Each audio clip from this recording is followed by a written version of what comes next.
Well, welcome back to another Dynodaze video, and as you can see, a glorious Mitsubishi Colt CZT in red with a fantastic engine bay. Plenty of beautiful parts on here. We've seen this car before. Our mandate for this one is to swap out the failing, yes, failing pink Denso injectors for some Bosch 550s, reliable. The Denso pink injectors are at best 15 years old and at worst fakes.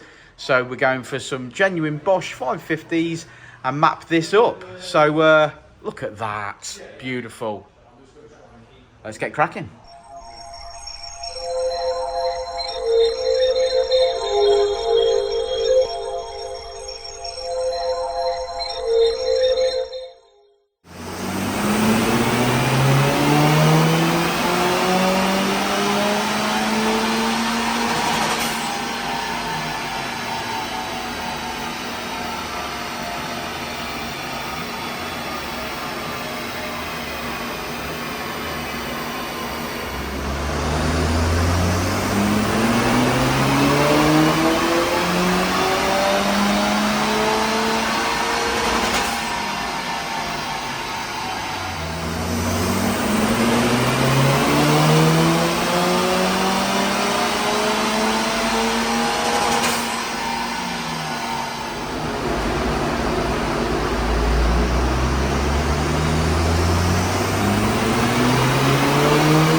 Well, there we go. There we have it. A Mitsubishi Colt CZT. Now, we've seen this one before because it is Gary's.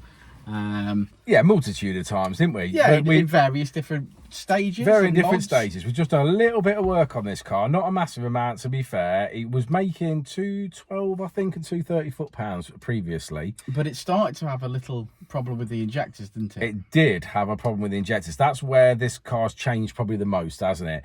He had pink injectors in. And he had a little problem. He said, every now and again, I keep getting a little misfire, and I don't really know what that is. So I said, well, maybe it's just a dirty plug or something like that, because with no investigation, you can't tell. So I said, well, we'll whip the plugs out. Let's have a look at the plugs. Whip the plugs out, had a look. They sort of looked relatively good, but we weren't sure, so we put a new set in just to rule it out. We had a spare set of core packs. We tried that. He says, nah, definitely over the last couple of days, I've still noticed a bit of something. So anyway, that's fine. Obviously, it's an intermittent fault, so it was very difficult to try and track down. Anyway, one particular day, he happened to be here. He started it up, and it was misfiring. So I was like, right, well, don't do anything now. Let's see if we can figure out what's going on. And it was an injector down. It was an injector that had an intermittent fault turning on, so basically turning on and turning off, which is probably about as dangerous as it gets. Luckily, Gary doesn't drive everywhere like his hair's on fire. So as he knew there was something he's wrong. got no hair. Yeah, he's got no hair. So as he realised that there was something wrong, he obviously was using it as minimal as possible, but trying to get it to recreate the fault so we could find it. Yeah, so we did go back to an original set of green injectors just for the meantime, and detuned it for him so that he could carry on using the car. Which did cure the problem. Which actually cured the problem. Because I said to him as well, if we put the injectors in and because obviously just because the injectors having a problem might be a wiring problem or an ECU problem or something. So I said, let's go back to a standard set, detune it, you run around in it for a month or something. If it doesn't play up again, we know we fixed it, and then obviously we'll move forward again. We'll put a set of Bosch 550s in. So that's pretty much where we've ended up. He did order a Gizfab downpipe, 2.5-inch downpipe. Thank you, Eden. Yeah, they do step down to 1.75. Yes. Basically. Now, it goes down to 2-inch for the 2-inch olive to go on to the original 2-inch.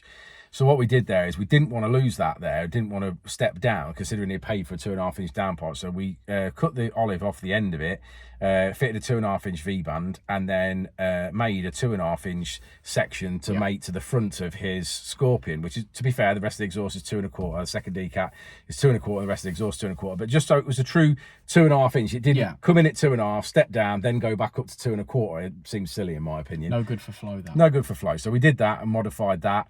And then obviously came back on the dyno and retuned. Yeah, Bosch 550 injectors in there that we rely on. You know, we'll put them in anything across the board, whether it be a Honda or a Colt. Yeah, we saw problems. We started to have problems with the pink injectors, and this just backs it up even more, doesn't it? Yeah. So we decided, obviously, that we were no longer going to tune on them. Yeah, we don't support the pink injectors, and I said that I've said that before many times. Best case scenario is the 15 years. Oh, yeah. Worst case is the fake. They're fake, which possibly could have been what Gary had, or maybe they weren't. I don't know. But either or way, it had an injector problem. Yeah.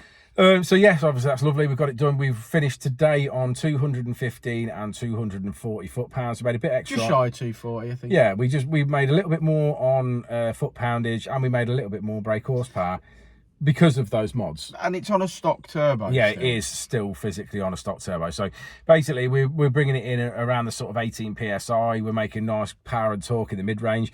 Really, 5.5, the turbo starts to tail off. The turbo's out of steam. Whilst it's holding sort of 10 to 12 psi at the end, no amount of increase in duty makes any difference. The turbo's reached its efficiency level, and therefore that's it. The Irashi, the difference with the Irashi is there that you hold boost to the end, and then that obviously keeps the power graph going up.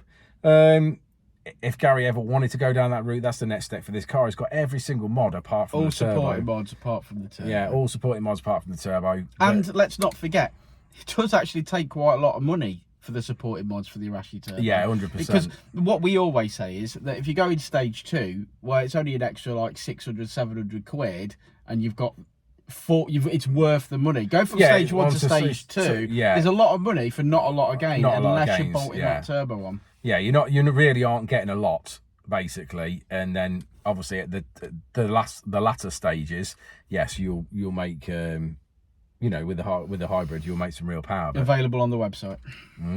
Yeah, right, should we have a look at this graph? Let's do it. So there we go. We've got a stock turbo with some stage 2 mods, and we finish on 214. Call that 215 brake horsepower and 235 foot-pound of torque, which is not bad. Next step for this car would be an Irashi turbo. But thanks for sticking around to the end of the video, guys. I hope you've enjoyed this one. Like and subscribe and all that jazz, and we'll see you on the next one.